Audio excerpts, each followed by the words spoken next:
एक छोटा सा गांव था। उस गांव का नाम था सोनापुर। वहाँ एक गरीब पति पत्नी किशन और मीरा अपनी रोजी रोटी के लिए इडली का ठेला चलाते थे। उनकी इडली का स्वाद लाजवाब था। मसालेदार आलू की सब्जी, ऊपर से हरी मिर्च की चटनी और गरम इडली। लेकिन पता नहीं क्यों अब उनके ठेले पर कोई आता ही नहीं था। उसी गांव में मोहन नाम का एक आदमी भी इडली बेचता था। उसके ठेले पर रोज इतनी भीड़भाड़ रहती कि जगह भी नहीं मिलती थी। एक दिन दो ग्राहक वहीं बात कर रहे थे। अरे भाई, ये मोहन की इडली में वो बात नहीं है। स्वाद तो किशन वाली इडली में है, पर जाने क्यों पैर खुद ब खुद मोहन के ठेले की ओर खिंच जाते हैं। सही कहा रे। पहले तो रोज किशन की इडली ही खाते थे। उसकी आलू की सब्जी में जो तीखापन था वो तो मजा दे देता था। अब तो बस मन ही नहीं करता उसके ठेले पर जाने का। उधर किशन अपने ठेले के पास अकेला खड़ा चुपचाप सब सुन रहा था। वह मन ही मन बोला, पहले मेरे ठेले पर भी भीड़ लगती थी, अब सब मोहन के पास क्यों जा रहे हैं? क्या उसने कोई जादू कर दिया है? मुझे कुछ नहीं समझ आ रहा। अगर ऐसा ही चलता रहा तो मैं अपना घर कैसे चलाऊंगा? मुझे जल्द ही कुछ तो करना होगा। उस रात मोहन ने अपना ठेला जल्दी समेटा। सारी इडलियां बिक चुकी थी। घर पहुंचते ही उसकी पत्नी कहती है, अजी, आज तो अमावस्या की रात है, आपको याद तो है ना? हाँ, याद है।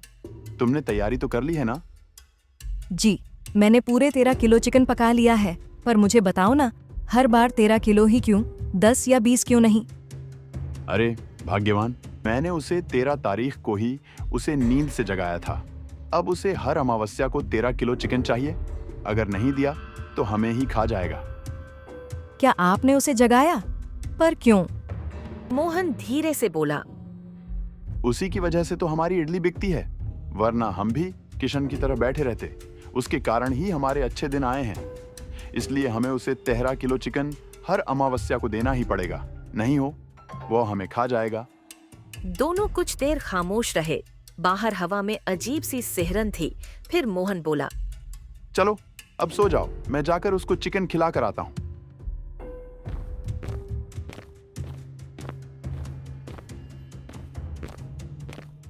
आखिर वो कौन है जो हर अमावस्या को 13 किलो चिकन मांगता है? अगली सुबह सूरज की किरणें गांव की पगडंडियों पर फैल चुकी थी। मोहन अपने ठेले को चमका रहा था। उनको गर्मा गर्म इडली और हरी मिर्च की चटनी बना ली थी। उसके चेहरे पर वही आत्मविश्वास था। किशन अपने ठेले पर उदास बैठा था। बर्तन सजे थे, इडली की सब्जी तैयार थी, पर ग्राहक कोई नहीं। वह मन में बोला, मेरे ठेले पर भी भीड़ रहती थी, अब तो जैसे गांव वालों को मेरा चेहरा भी नहीं दिखता। तभी गांव में शहर से आए एक दंपति दाखिल हुए और उन्होंने एक गांव वाले को रोका और पूछा, भाई साहब, हम नए आए हैं, इस गांव में नाश्ता करना है, बताइए कहाँ अच्छा नाश्ता मिलेगा? सबसे बढ़िया नाश्ता तो मोहन के ठेले पर मिलता है। दोनों ने उसे धन्यवाद कहा और मोहन के ठेले की ओर निकल पड़े। जब वे मोहन के ठेले के पास पहुंचे तो वहां भारी भीड़ देने लगी थी। अरे जी, यहाँ तो बहुत भीड़ है, कितना इंतजार करे, मुझे बहुत जोर से भूख लगी है। सही कहाँ, चलो और कहीं तो देखते हैं। तभी नेहा की नजर पास में पड्ढे एक सुनसान ठेले पर पड़ी है। वो ठेला कितना साफ है और खुशबू भी कितनी अच्छी आ रही है। चलो वहीं चलते हैं। हाँ चलो वहीं चलते हैं। वो दोनों किशन के ठेले पर पहुंचे। किशन ने उन्हें देखकर मुस्कुराते हुए कहा, आइए सर मैडम, क्या आपके लिए गरम गरम इडली दो? हाँ भाई, 2 प्लेट देना और इडली एकदम गरम होनी चाहिए। किशन ने स्नेह से 2 प्लेट परोसी और दोनों ने इडली चखी और कहा, वाह, ये तो वाकई लाजवाब है। सच में भाई, तुम्हारी इडली का तो कोई जवाब नहीं। पर एक बात बताओ, इतने बढ़िया स्वाद के बाद भी यहाँ कोई ग्राहक क्यों नहीं? क्या बताऊं साहब, उस मोहन ने कुछ जादू कर रखा है। गांव वाले अब मेरे ठेले की तरफ देखते भी नहीं। आप शहर से हैं, इसलिए बच गए, नहीं तो आपके पैर भी उसी के ठेले की ओर खिंच जाते हैं। अरे भैया, ऐसा कुछ नहीं होता, अपने कर्म देखिए। जादू टोने पर क्यों दोष डालते हैं? आप जी लगाकर अपना ठेले पर कम कीजिए। इतना कहकर दोनों चले गए। पर उधर मोहन यह सब दूर से देख रहा था। ये दोनों तो किशन के ठेले पर चले गए। मुझे जल्दी से कुछ करना होगा। वह तुरंत अपना ठेला समेटकर जंगल की ओर निकल गया। अंधेरा घिरने लगा था। जंगल के भीतर वह एक पुरानी गुफा में दाखिल हुआ। भीतर से कुछ मंत्रों की आवाज आई। हवा भारी हो गई और ठीक 10 मिनट बाद वह पसीने से तर हाँफता हुआ बाहर निकला।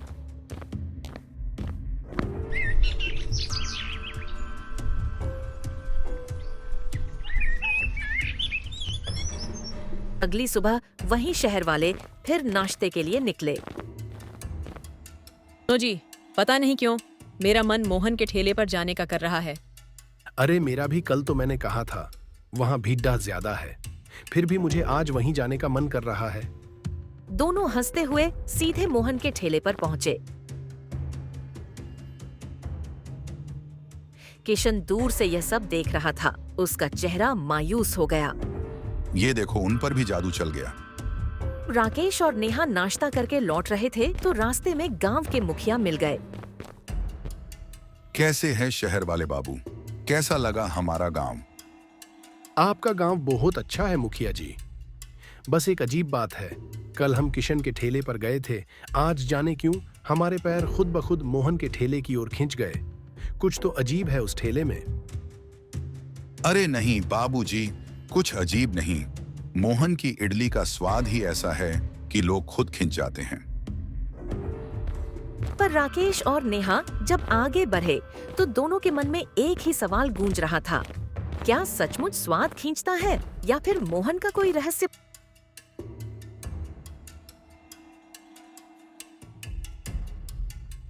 शाम का समय था। किशन अपने घर में चूल्हे के पास बैठा था कि तभी दरवाजे पर दस्तक हुई।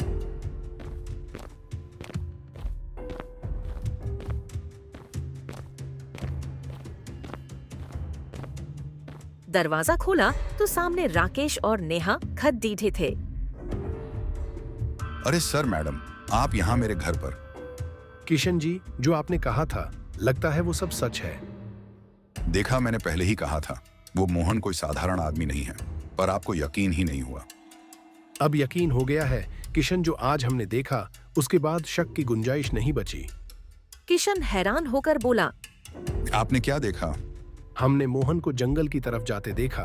एक थैली में कुछ था, शायद वही राज छिपा है। तो फिर देर किस बात की? चलो आज उस जादू का पर्दा फाड़ ही देते हैं। तीनों जंगल की ओर निकल पड़े। हवा ठंडी थी, पेड़ झूम रहे थे और चारों तरफ एक रहस्यमय सन्नाटा था। सुनिए, ये कैसी गंध है? चिकन की खुशबू जैसी लगता है। मोहन ने ही चिकन लाया होगा, दूसरा कौन जंगल में चिकन लाएगा? कुछ दूर जाने पर उन्हें एक पुरानी गुफा दिखाई दी। गुफा के भीतर से किसी के बददहने की आवाज आ रही थी, जैसे कोई मंत्र पारच रहा हो। सुनो, ये आवाज मोहन की लग रही है। मुझे डर लग रहा है, वापस चले। नेहा जी, अब पीछे नहीं हटेंगे, हम तीनों भी अंदर जाएंगे। चलिए। तीनों धीरे धीरे गुफा के अंदर गए। उस रात के बाद किशन, राकेश और नेहा को किसी ने फिर कभी नहीं देखा। कहते हैं तीनों उसी गुफा में कैद हो गए और मोहन का राज ही रह गया। अगली सुबह मोहन ने हमेशा की तरह अपना ठेला लगाया, मुस्कुराते हुए इडली बनाने लगा और इसी तरह खत्म हो गई कहानी एक लालची इडली वाले की। अगर आपको हमारी कहानी पसंद आई तो हमारे चैनल को सब्सक्राइब करके एक प्यार सा कमेंट जरूर कीजिए और हमारी पूरी कहानी देखने के लिए आपका धन्यवाद।